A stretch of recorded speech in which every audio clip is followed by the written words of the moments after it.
ত্রয়োদশ জাতীয় সংসদ নির্বাচনকে জাতির বাক বদলের ইতিহাস আখ্যা দিলেন বিএনপির স্থায়ী কমিটির সদস্য সালাউদ্দিন আহমেদ। একাত্তর টেলিভিশনকে দেয়া একান্ত সাক্ষাৎকারে এই বিএনপি নেতা অভিমত জানান, এই নির্বাচনে ভোটাধিকার প্রয়োগের জন্য গোটা দেশের মানুষ অধীর আগ্রহে অপেক্ষা করছে। দর্শক, চলুন দেখে আসি মোহাম্মদ হোসেনের নেয়া সাক্ষাৎকারটি। 17 বছর পর আপনার নির্বাচনী মাঠে 2018 সালে আপনারা একটি নির্বাচন অংশ নিয়েছিলেন। সেই নির্বাচন বিতর্কিত নির্বাচন ছিল। সেই জায়গা থেকে 17 বছর পর নির্বাচনী পরিবেশ কেমন দেখছেন? আপনারা মাঠে আছেন, সেই মাঠই বা কেমন? আমরা এই ত্রয়োদশ জাতীয় সংসদ নির্বাচনকে বাংলাদেশের বাক পরিবর্তনের, ভাগ্য পরিবর্তনের নির্বাচন হিসেবে দেখি, জনগণ দেখে। এই নির্বাচনে ভোটাধিকার প্রয়োগের জন্য সারা দেশের ভোটাররা অধীর আগ্রহ অপেক্ষা করছে। এই সময়ে আমাদের যে নির্বাচনী পরিবেশ থাকার কথা, আমার মতে বাংলাদেশের সেই নির্বাচনী পরিবেশ এখন বিরাজমান।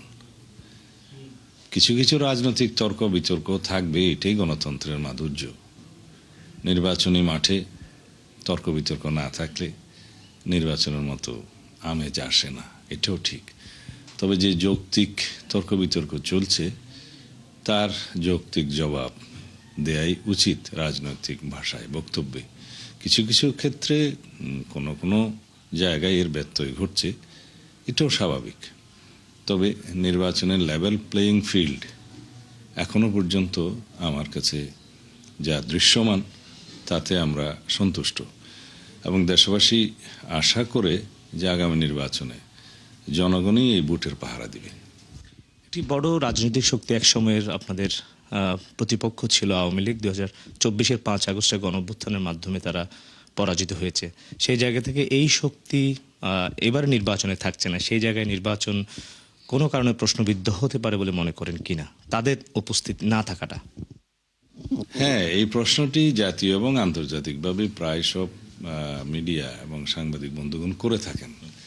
ইনক্লুসিভ ইলেকশন, অন্তর্ভুক্তিমূলক ইলেকশন হচ্ছে কিনা।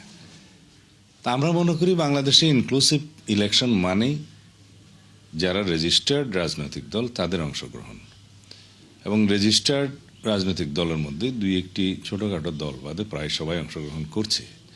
বাকি থাকলো আওয়ামী লীগ রাজনৈতিক দল কিনা। 2024-এর ছাত্র গণ অভ্যুত্থানে দেশের জনগণ জবাব দিয়ে দিয়েছে যে এই দেশে আওয়ামী লীগের রাজনীতি আর চলবে না। কারণ বাংলাদেশ আওয়ামী লীগ নামে একটা রাজনৈতিক দল ছিল একদা, ইতিহাসে তারা রাজনৈতিক দল ছিল, কিন্তু তারপরে সেই রাজনৈতিক দলটি একটি মাফিয়া শক্তিতে পরিণত হয়েছে এবং একটা স্বৈরাচারী ফ্যাসিবাদী শক্তিতে পরিণত হয়েছে। তারপরে গুম, খুন, অপহরণ সহ হেন কোনো নৈরাজ্য, অপরাধ, অপকর্ম করে নাই। রাষ্ট্র ক্ষমতায় টিকে থাকার জন্য বাকি ছিল না কোনো অপকর্ম, সবই করেছে।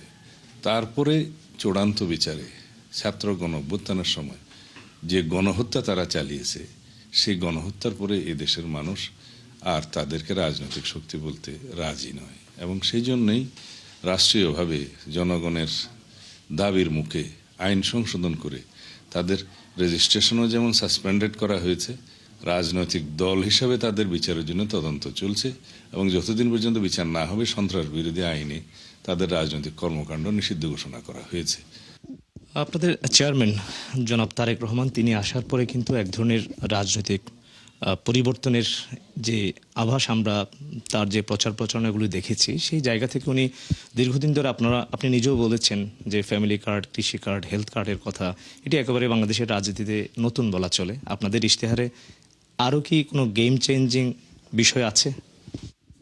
হ্যাঁ, অবশ্যই আমরা সবকিছু ইশতেহারে আমরা প্রকাশিত করব। কয়েকদিন পরে ইশতেহার প্রকাশিত হবে, দলের নির্বাচনী ইশতেহার। তাতে শিক্ষাক্ষেত্রে আমরা একটা বৈপ্লবিক পরিবর্তন সাধন করতে চাই, কারণ আমরা শুধুমাত্র বেকার সৃষ্টির শিক্ষা ব্যবস্থা রাখতে চাই না। অন্ততপক্ষে প্রাথমিক পর্যায় থেকে তাকে মানসিকভাবে প্রস্তুতি করা হবে, এবং মাধ্যমিক আর ইন্টারমিডিয়েট পর্যায়ে যেতে যেতে তাকে ভোকেশনাল ট্রেনিংয়ের জন্য প্রস্তুত করা হবে। তার ডিগ্রি অর্জনের সাথে সাথে সে কর্মের হাতে রূপান্তরিত হবে। এইভাবে উচ্চশিক্ষার ক্ষেত্রে, গবেষণার ক্ষেত্রে বিশাল পরিকল্পনা আমাদের আছে। আর বেকারদের জন্য, শিক্ষিত বেকারদের জন্য নির্ধারিত সময়ের জন্য বেকার ভাতা থাকবে। আর অন্যান্য ক্ষেত্রে, শিক্ষার ক্ষেত্রে, খেলাধুলা, সংস্কৃতিকে আমরা বাধ্যতামূলক করব যে কোনো একটি গ্রহণ করার জন্য। ইমাম, মুয়াজ্জিম, খতিবদের জন্য আমরা রাষ্ট্রীয়ভাবে সম্মানী ভাতা প্রদান করব, উৎসব ভাতা প্রদান করব। অন্যান্য ধর্মাবলম্বীদের ক্ষেত্রেও একই, উপাসনালয়ের ক্ষেত্রে একই ব্যবস্থা থাকবে। এবং সমাজের নারীদের ক্ষমতায়ন, মর্যাদা বৃদ্ধির জন্য এবং তাদের আত্মনির্ভরশীলতার জন্য আমরা অর্থনৈতিকভাবে সমৃদ্ধির জন্য তাদেরকে ফ্যামিলি কার্ড দেবো। তার সন্তানরা উপযুক্ত নাগরিক হিসেবে গড়ে উঠতে পারবে। কৃষকদের জন্য কৃষি কার্ড, কৃষক কার্ড, কৃষি লোন থেকে শুরু করে কৃষি উপকরণ এবং বীজ, সার, কীটনাশক সহ সবকিছু তারা ন্যায্য মূল্যে পাবে। আর তার উৎপাদিত দ্রব্যও সেভাবে বিক্রি করতে পারবে, সেই ব্যবস্থা থাকবে।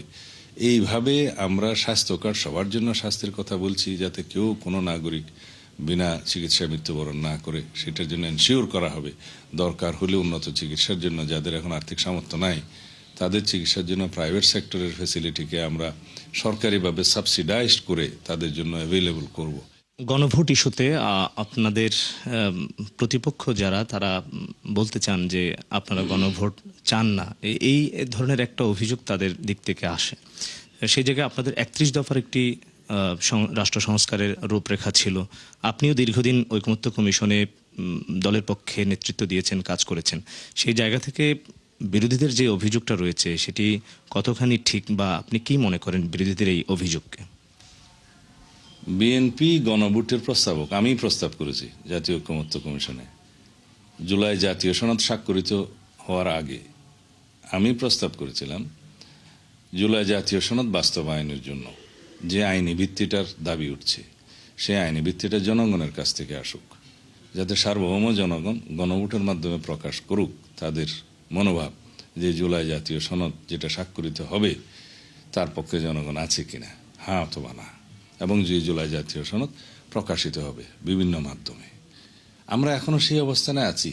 কিন্তু যখন সুপারিশ প্রদান করা হলো, জুলাই জাতীয় সনদ স্বাক্ষরিত হলো, তারপরে সেই জাতীয় সনদের আইন ভিত্তি এবং গণভোটের জন্য ব্যবস্থা করার জন্য সরকার কিছু সুপারিশ দিলেন। সেই সরকারের প্রধান উপদেষ্টা ঐকমত্য কমিশনেরও সভাপতি, তিনি স্বাক্ষর করে, সবাই স্বাক্ষর করে একটা সুপারিশ দিলেন। তখন আমরা বলেছিলাম এই সুপারিশমালায় জুলাই জাতীয় সনদের ব্যত্যয় ঘটেছে এবং সেখান থেকে আপনারা সরতে পারেন না। আমরা এখনো বলছি, আমরা জুলাই জাতীয় সনদ ঐকমতের ভিত্তিতে যেটা স্বাক্ষরিত হয়েছে সংসদের দক্ষিণ প্লাজায়, সেটা জাতি দেখেছে, ডকুমেন্টারি আকারে প্রকাশ হয়েছে, দলিল আছে, সেই রাজনৈতিক সমঝোতার দলিল অক্ষরে অক্ষরে আমরা প্রতিপালন করব। সেই জায়গায় আমরা আছি। সুতরাং গণভোটের পক্ষে আমরা আছি। গণভোটের হ্যাঁ দিবে না না দিবে সেটা জনগণের ইচ্ছা। সর্বোপরি এই নির্বাচনে আপনাদের কেমন ফলাফল হতে পারে? কিছু বিদ্রোহী প্রার্থী তো রয়ে গেছে। আরেকটা বিষয় জানার আছে, সেটি হচ্ছে যে শরিকদের সাথে আপনারা 12 থেকে 13টি আসন সমঝোতায় গিয়েছিলেন। অনেকেই তাদের মধ্যে আপনাদের দলে যোগদান করেছেন যারা ধানের শীষ প্রতীক পেয়েছেন। কিন্তু ধানের শীষ প্রতীকের বাইরে যে শরিকরা যাদের আসন সমঝোতা করেছেন, তাদের খানিকটা অভিযোগ রয়েছে যে দলের পক্ষ থেকে যে সাপোর্ট, যে সহযোগিতা পাওয়ার কথা, তারা সেভাবে মাঠে পাচ্ছে না। সেক্ষেত্রে আসন হারালে দলের উপরই তো দায়টা বর্তায়, যেহেতু আপনারা আসন সমঝোতা করেছেন। আসন সমঝোতা এবং জোটের রাজনীতির কিছু জটিল সমীকরণ সবসময় থাকে জাতীয় রাজনীতিতে। যারা জোটের সঙ্গী এবং আসন সমঝোতার মাধ্যমে যারা আসন পেয়েছে, বা ক্ষেত্রমতে যারা বিএনপির প্রতীক নিয়ে নির্বাচন করছে, সব ক্ষেত্রেই বিএনপির যারা প্রার্থী ছিলেন, প্রত্যাশী ছিলেন, তাদের মনে একটু বেদনা থাকে। কোনো কোনো ক্ষেত্রে দুই একটা জায়গায় তারা বিদ্রোহী প্রার্থী হিসেবে দাঁড়িয়েছে। আমরা বুঝিয়ে সুঝিয়ে অনেক ক্ষেত্রে তাদেরকে নিবৃত্ত করতে পেরেছি। কিছু কিছু জায়গায় এখনো সেই অসন্তোষটা রয়েছে। এগুলো একটা বৃহৎ রাজনৈতিক দলে দুই একটা ক্ষেত্রে থাকবে। তাতে করে খুব বেশি ফলাফলের উপরে প্রভাব আসবে ওই সমস্ত আসনে মনে হয় না। হয়তো দুই একটা ক্ষেত্রে হতে পারে, এটা বড় কোনো বিষয় নয়। আর শরিকদের সাথে আমাদের সমঝোতা আছে, তারা অসন্তুষ্ট, এই কথা আমি মানতে রাজি না। আরেকটি বিষয়, তারেক রহমান দুর্নীতির বিরুদ্ধে দৃঢ় অবস্থানের কথা বলেছেন। আপনারা যদি সরকারে যান, সেই জায়গা থেকে অতীত ইতিহাস, আওয়ামী লীগের রাজনীতি সব মিলিয়ে এই দুর্নীতি একটি বড় ধরনের সামাজিক ব্যাধি। সেই জায়গা থেকে আপনারা দুর্নীতির বিরুদ্ধে আপনাদের এই কণ্ঠস্বর কতটা দৃঢ় হবে এবং তা বাস্তবায়ন মানুষ দেখতে পাবে কিনা?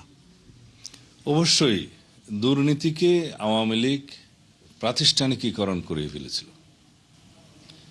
তাদের শাসনামলে 15 বছরে 29,25,000 কোটি টাকা দেশ থেকে পাচার হয়েছে বিদেশে।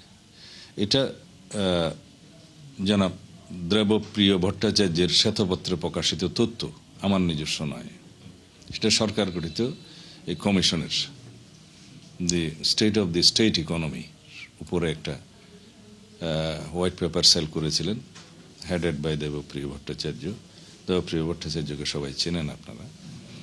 তিনি যে তথ্য প্রকাশ করেছেন তাতে দেখা গেছে ব্যাংকিং সেক্টরে যে লোন, ঋণ তসরুফ হয়েছে তা দিয়ে প্রায় 24টা পদ্মা সেতু করা যায়।